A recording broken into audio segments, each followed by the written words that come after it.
ada saatnya beta, tidak ada jam sadar yang dirampas.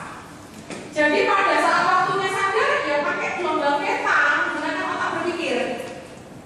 Tapi pada saat tidur, ya pakai pikiran bawah sadar sesuai firman Tuhan. Tidak ada jamnya sadar harus latihan bawah sadar, nggak ada. Jadi jamnya nggak ada hilang, jamnya sadar ya full sadar terus. Otak berpikir tetap aktif, tidak lumpuh. Iya dong, kan nggak terlalu memaksa pikiran bawah sadar. Jadi otak berpikir itu tetap aktif, nggak lumpuh. Kalau itu Tony Jawab, mengalami kelumpuhan selama 1 tahun karena dominasi midbrain dari dia kecil sampai dia dewasa. Berapa puluh tahun dia pakai dominasi midbrain. Pada saat diambil jelas langsung lumpuh otak kanan kirinya. Kalau Anda punya kaki yang sehat tapi selalu pakai kaki terus, lama-lama kaki Anda ini nggak berfungsi, ya kan? Sesuai waktunya masing-masing, tidak ada pikiran sadar yang dirampas. Ada kecerdasan emosi karena otak berpikir itu dipakai dengan seimbang. Kalau pemikiran bawah sadar terus kembali ke otak finansial. Menggunakan 5 panca indera dengan normal, nggak aneh-aneh. Nah, sekarang cara Alkitab itu sini apa? Gimana kalau cara Alkitab itu? Tadi kita udah lihat keunggulannya, dan sekarang caranya. Ayo kita baca cara Alkitab adalah seperti ini. Kita baca 1, 2, 3. Menggunakan firman Tuhan yang terus-menerus diulang-ulang dalam hidup kita.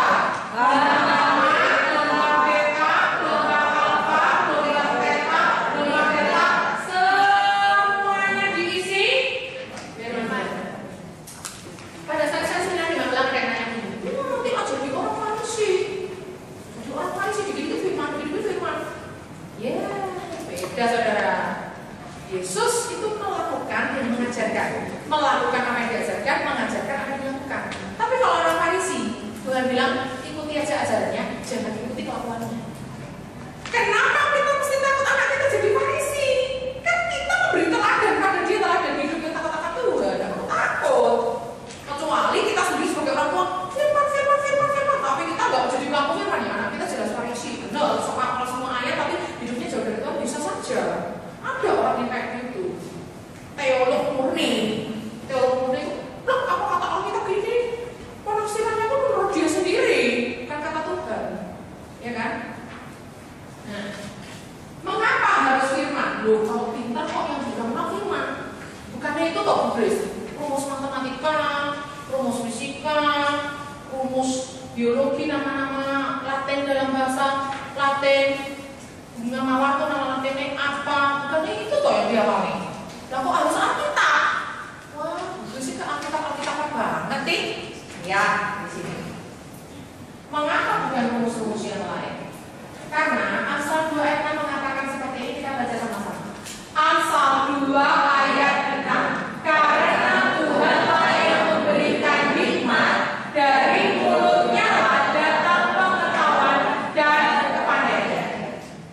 Lihat saudara, kepandaian itu dari mana? Dari mana? Mulutnya Tuhan itu isinya apa? Tuh, jangan jawab apa. Mulutnya Tuhan itu isinya firman. Waktu Tuhan ngomong, keluar firman. Tapi tidak cuma firman dong. Di dalam omongannya Tuhan itu mengandung pengetahuan dan kepandaian. Jadi waktu Tuhan ngomong, di dalam omongannya itu terkandung pengetahuannya dan kepandaiannya Tuhan.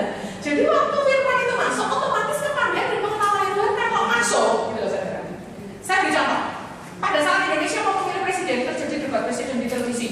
3 calon presiden pidato semua, ya kan? Nah, orang Indonesia menilai, Megawati kira-kira pintar mana ya sama SBY? Sama Yusuf Kala pintar mana ya?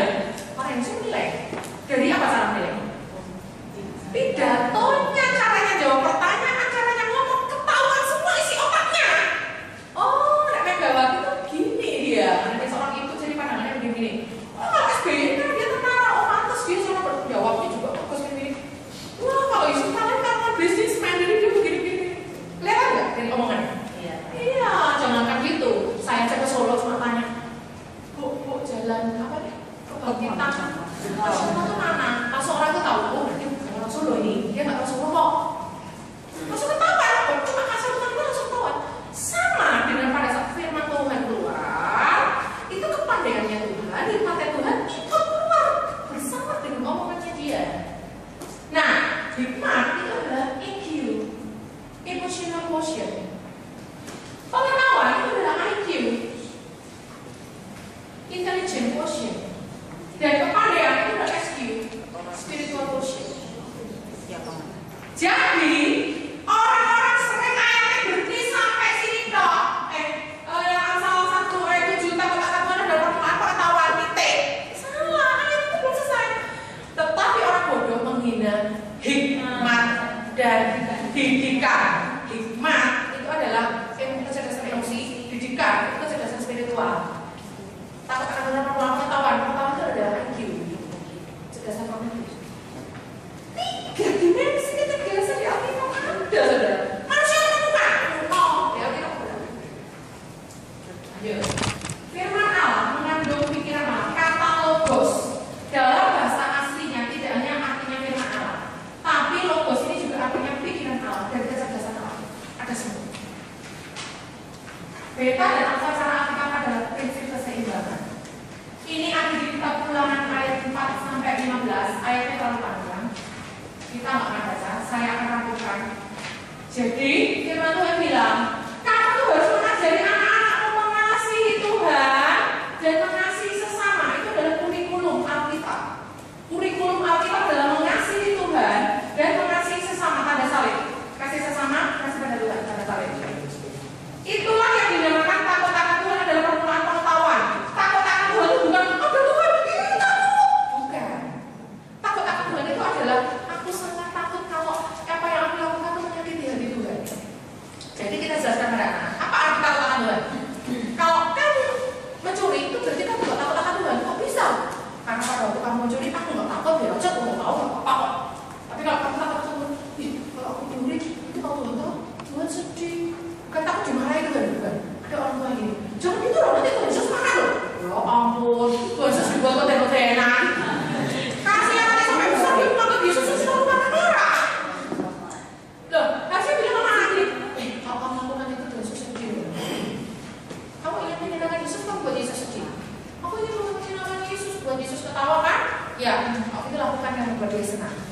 Itulah dinamakan takut Tuhan, kasih pada Tuhan, kasih pada sesama. Yang dilakukan adalah pada anak-anakmu. Anak-anak itu dalam bahasa Israel itu pranatal, masih dalam kandungan sampai umur 12 tahun.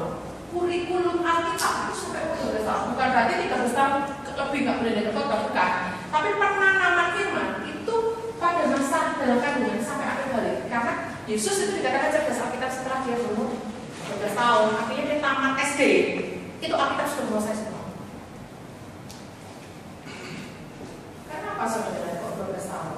Karena dalam psikologi pun ditemukan anak sebelum akhir balik dia belum mengenal gelombang beta sama gamma. Karena bisa jelaskan dia baru mengenal gelombang alfa, theta dan delta. Jadi waktu anak-anak usia 0 sampai 12 tahun dalam kandungan sampai 12 tahun, apapun yang kita masukkan itu cepat masuk pikiran bahwa saya akan membentuk karakter dia, membentuk sifat-sifat dia, membentuk kebiasaan dia, membentuk karakter dia semuanya. Sehingga kalau anak lewat dari umur 12 tahun mengubah kebiasaannya, tapi kalau di bawah 12 tahun masih ada waktu. Anak saya sekarang umur 11, saya selalu bilang lagi, dit waktu kurang setahun lagi. Kalau enggak, biasanya sekarang yang buru-buru enggak kamu cepat berubah. Ada nanti berubahnya. Tapi mama ngomong catatannya ya, omongannya mama ini catatan. Nanti kamu akan buktiin sendiri. Sekarang udah mulai berubah, hal-hal yang buru-buru mulai ditentukan. Untuk telat saja nih ya. Nah, satu kali lambat daripada tidak sama sekali. Oh ya betul. Bukan berarti kita nggak bisa merubah setelah kita dewasa, tetap bisa, tapi lebih sulit.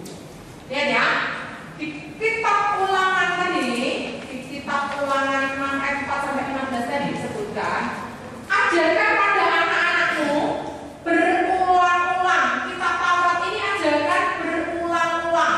Berulang-ulang ini adalah diajarkan di gelombang beta. Mengajar itu gelombang apa, saudara? Mengajar beta, serius, ya kan? Berulang-ulang, kenapa berulang-ulang? Supaya mengendap pikiran bahwa sadar semua yang diulang-ulang akan mengendap pikiran dasar. Bicarakanlah pada anakmu, bicara itu ngobrol, sharing.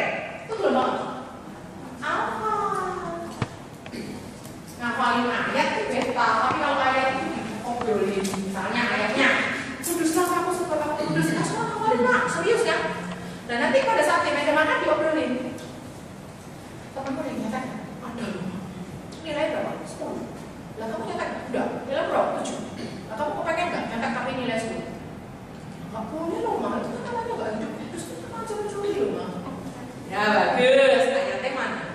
Aku lupa ayatnya mana. Kamu ada kan ayat yang tadi? Ya, nggak harus ingat alamatnya soalnya. Tapi yang jelas nilai itu udah masuk. Dibicarakan pada saat duduk. Duduk itu loh, Ma. Tergantung, duduknya ngapain? Kalau duduknya makan, apa? Jangan makan sama anak-anak di depan televisi. Televisi kamu berapa jam Anda di mana Anda bisa sharing dengan anak-anak? Makan itu di meja makan. Makan di meja makan juga berhadapan-hadapan dengan anak-anak. Jangan di lomba drama. Orang jangan mau serius ya toh? Makan sambil ngobrol. Kenapa Anda kalau snack susah diajak masuk? Saya kasih kamu lomba apa ya toh? Dijak sama angel, ya kan apa? Ya sudah ada makanan ketawa-ketawa gini. Jangan ngerasain ya. Nah, duduk kan waktu duduknya ngapain dulu kalau makan? Lomba apa? Ngapain pada saat makan di meja makan? Bicarakan nilai-nilai firman, bukan Alkitab lalu mencoba kan. Belum makan apa kalau dulu nih? Bukan itu maksudnya. Nilai-nilai kebenaran firman itu masukkan dalam sharing di meja makan. Jangan makan di depan televisi. Lalu di jalan.